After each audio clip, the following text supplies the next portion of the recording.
Do you believe it? Sometimes, the very love we pour into our furry kids is exactly what puts them in harm's way. Let's picture a scene together. These a warm, cozy evening. You're curled up on the couch watching TV. Your cat just wandered back from a little outdoor adventure. It hops lightly onto your lap. That fuzzy little head nudges your hand. You hear a contented purr rumble in its throat. You might even lean down and kiss them right on the forehead. Then you casually reach for the little gift they brought home, like an unlucky mouse or a bird. Or maybe the little one didn't bring anything except some dirt on their paws. In that moment, it's pure, simple, beautiful. Everything feels so natural. You probably wouldn't even dream of connecting this adorable cat with a dangerous infectious disease. In most of our minds, feral cats and street strays are the ones crawling with germs. Our pampered indoor babies eat imported cat food. They get their regular shots and deworming. They are always clean and tidy. What could possibly go wrong from a little stroll outdoors? But today, I want to share a groundbreaking global study with you. It might completely change how you think about this. Scientists analyzed data from 88 countries around the world. This involved over 174,000 cats, and the conclusion they reached will send a chill down your spine. Domestic cats allowed to roam outdoors face almost the exact same risk of catching zoonotic pathogens. It's the same risk feral cats face. The risk is 3 to 5 times higher than for strictly indoor cats. 3 to 5 times. Did you hear that? I'm not trying to scare you. This paper was published in the authoritative journal PLOS Pathogens. So let's take the next dozen or so minutes and really dig into this topic. It matters to every single one of us who has a cat. And honestly, it matters to every single one of us living in a city. I'll break down the whole study in plain language. I'll tell you why giving them freedom can actually be a form of harm. And I'll share how to protect our furry kids and our family's health at the same time. We have to start with a famous concept in the scientific world called One Health. What does that mean? It means human health, animal health, and environmental health are all fundamentally linked. We're all connected, like ants on the same string. Many people think new diseases like Ebola or bird flu come from wild animals. They think they lurk deep in untouched forests. That's not wrong. As humans cut down forests and expand cities, we invade wildlife territories. This gives certain ancient viruses a chance to jump to people. But there's a crucial link in this chain we often overlook. It's our closest companion animals, especially cats and dogs. Think about it. During the day, a cat cuddles and kisses you at home. At night, it slips out the door and vanishes. It darts through bushes, climbs trees, hunts mice. It moves like a shuttle bus between our human world and the wild one. Scientists have a very fitting name for them. High-contact bridge hosts. What's a bridge? It connects two sides. Pathogens from wild animals get a free ride on your cat's paws. They come right back into your living room and bedroom. These human-fed animals exist in extremely high densities in our neighborhoods. They become pathogen carriers, amplifiers, even hotbeds for viruses. Here's the real kicker. We love them so much, and we're so comfortable with them. This emotional closeness drastically lowers our guard.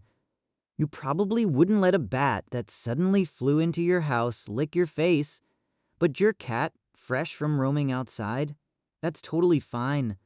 That is where the risk sneaks in. So why are cats such a standout in this role? Let's look at the data. Globally, the recorded prey species of domestic cats exceeds 2,000. In the US and China alone, outdoor cats kill billions of birds and small mammals. That happens every single year. Now consider this. Many prey animals never meet a human in their whole lives. This includes certain bats and wild rodents. The pathogens they carry stay locked away in nature. But a single hunt by a cat opens a brand new transmission highway. It's a direct route from the wilderness to your sofa. The paper describes one case that really makes you shudder. A free-roaming pet cat brought its catch home. Scientists found 2 completely new viruses in that prey.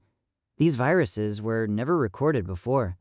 They have potential to jump to humans, and that's just the tip of the iceberg. In the past, the conversation around outdoor cats focused on environmental damage, like killing birds. When it came to disease risk, the spotlight was on fully feral, ownerless cats. But have you ever stopped to think about our own free-roaming house cats? They sit in a really awkward gray zone. A purely indoor cat is almost entirely isolated from wild pathogens, unless you bring something in from outside. Meanwhile, a feral cat lives rough, with 100% exposure to wild animals. They have high infection rates, and that's expected. The problem is right here with our free-roaming pet cats. We always figure they're vaccinated and dewormed. They only go out for a little bit. The risk has to be manageable. They must be way cleaner than strays. But this massive global survey delivers a knockout blow to that wishful thinking. To figure this out, scientists from Canada teamed up with experts from Georgetown University. They did a remarkably solid study. They systematically scoured every relevant scientific paper published worldwide. This covers from 1980 until now. Out of more than 2,400 papers, they handpicked 604. These had rock-solid data. They ran an integrated analysis. This data set covered more than 80 countries. It included health information from over 174,000 cats. They identified a staggering 124 different pathogens. Of those, 97 were confirmed zoonotic. That means they can pass from animals to humans. Let that sink in. It's like they drew a global cat disease map. They divided cats into 3 strict groups. The first group is purely indoor cats. Absolutely never go out. The second group is free-roaming domestic cats. This includes cats with indoor-outdoor access. It includes those with restricted outdoor time, even those allowed out for just a little playtime. The third group is totally ownerless feral cats. Then the scientists used a complex set of statistical models. They compared infection risks for all these pathogens across the 3 groups. The final results surprised even the scientists themselves. When they pulled all known zoonotic pathogens, they found indoor cats had the lowest infection odds. That checks out, but the total infection risk for free-roaming domestic cats was significantly higher than indoor cats. Here's the shocker. It almost completely overlapped with the risk for feral cats. Statistically, you couldn't tell them apart. Let me give you a more intuitive number.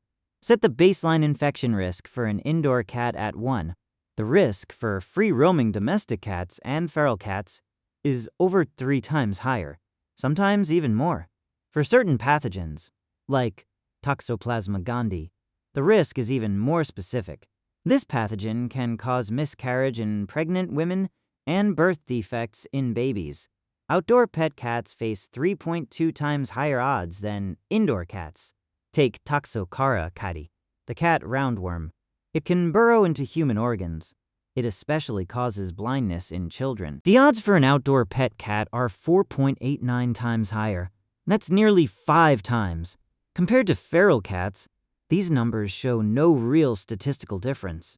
This means when it comes to pathogen exposure, having a home doesn't matter if you have outdoor freedom. The infection opportunities are the same. You might wonder, what if the data on neutering and deworming wasn't complete? Could that skew the results? The research team, of course, thought of that. They ran sensitivity analyses. They pulled data from studies after the year 2000. They even pulled data after 2010. The results held just as firm. Occasional deworming and good food amount to almost nothing. They can't stop a cat's natural hunting behavior outside. The moment they step outside, the risk piles up fast. It's like tossing a clean sponge into muddy water. It's soaked through with filth in seconds. Now, let's get specific. How do these pathogens even latch onto our house cats? The paper analyzed several notorious ones in detail. The transmission routes are all connected to outdoor adventures. First, Toxoplasma gondii and Toxocaracati. They can spread through the environment or through ingestion. You see a cat in your community pounce on a mouse. It eats it or carries it home. That process alone is a huge infection risk. Because rodents in the wild are mobile warehouses for pathogens. The paper cites previous data. The infection rate for Toxocaracati in wild rodents can be as high as 32%. For Toxoplasma gondii, it can reach 30%. For Leptospira, it skyrockets to 66%. So even if your cat catches only 1 or 2 prey a month, that's more than enough. It can get infected multiple times. What's even scarier, the hunting a pet owner sees is only about 1/5 of the real total. Most of it gets devoured out of sight, outside. Second, pathogens transmitted by fleas and ticks, like Bartonella, the one that causes cat scratch disease. The transmission efficiency of this stuff is terrifyingly high. It can spread between cats through fleas or scratches. A cat needs only a brief outdoor stint, a fight or a single flea bite. It can then carry the bacteria for life. Third, pathogens like Leptospira, they spread through contact with soil or water contaminated by infected urine. Picture this. The cat goes out, it walks across damp grass. It comes back and licks its paws clean. And just like that, the pathogen is ingested. This also explains something else the paper found. For some pathogens already common in homes, like Giardia, the difference is small. Indoor and outdoor cats have similar exposure. Mice can also sneak indoors and expose a purely indoor cat. But for heavy-hitting pathogens spread through hunting and fighting, the story changes. Once a cat enters that giant outdoor petri dish, the infection risk shoots straight up. Now, someone might argue, feral cats likely carry a wider, nastier variety of pathogens. That's correct.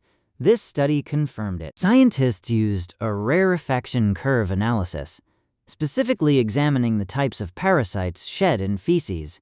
They found feral cats host the richest parasite diversity. 38 species were found. The predicted potential diversity reaches as high as 57 species. Outdoor domestic cats hosted 20 species, while indoor cats had the fewest at 15. Just brushing against the outdoor edge causes pathogen diversity to spike sharply. The species count in outdoor domestic cats was 1.5 times that of indoor cats. And here's the kicker.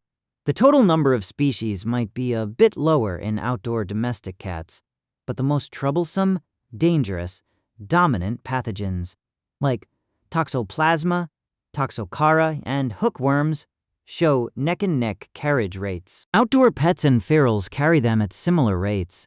It's not playing around with fringe, minor pathogens. It's grabbing the most wanted offenders and delivering them directly to your doorstep.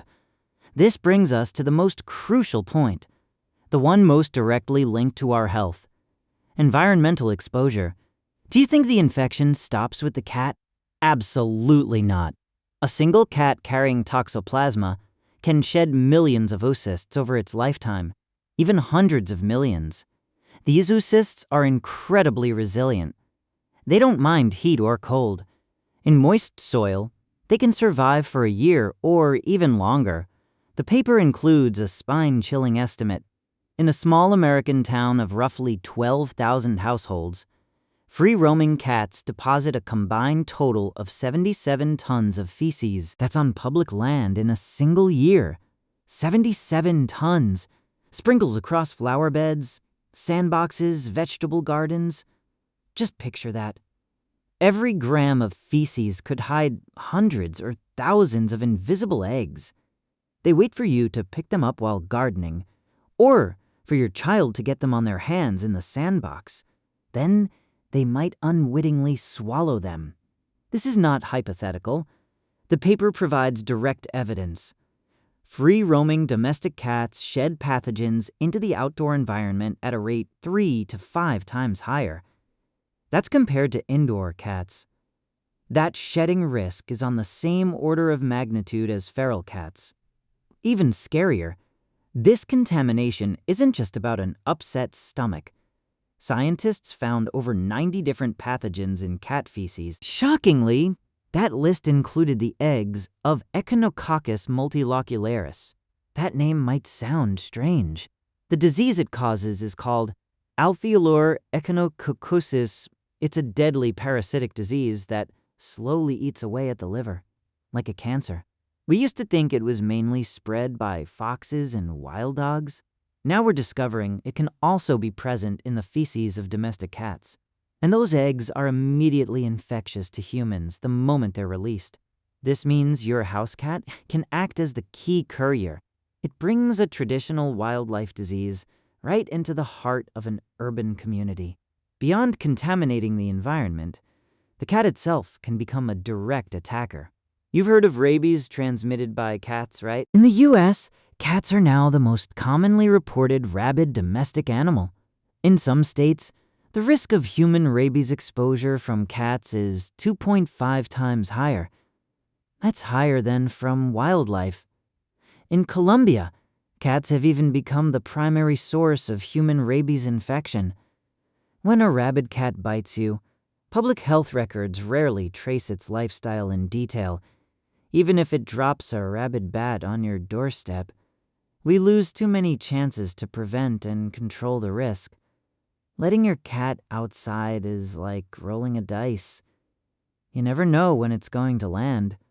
We keep talking about One Health, but in practice, the concept often gets fuzzy. When it comes time to take action, people get stuck in debates. They worry about harming the cat's freedom. They worry about damaging the bond with their cat. Yet this global study slams us with cold, hard numbers. If we focus only on feral cats, we turn a blind eye to free-roaming pet cats. These are far more numerous and more connected to us. Then our disease prevention system has a gaping hole, a hole the size of a fist. Globally, the average percentage of owned cats allowed unsupervised outdoor access is 62%. That's staggering. In some specific regions, that number even shoots past 90%. Hundreds of millions of cats sleep in our beds. Every day, they go outside and serve as super efficient bridges. They shuttle pathogens from wild animals into human society. Okay, I've shared a lot of anxiety-inducing facts here. The point is not to spread panic, not to blame the cats, and definitely not to abandon them. Cats themselves are the most innocent ones in this. They're just following their instincts. It's our human management approach that determines the consequences of those instincts. The most positive core of this paper points to a solution. It hits 3 birds with 1 stone. It protects your family's health. It protects the cat's own safety.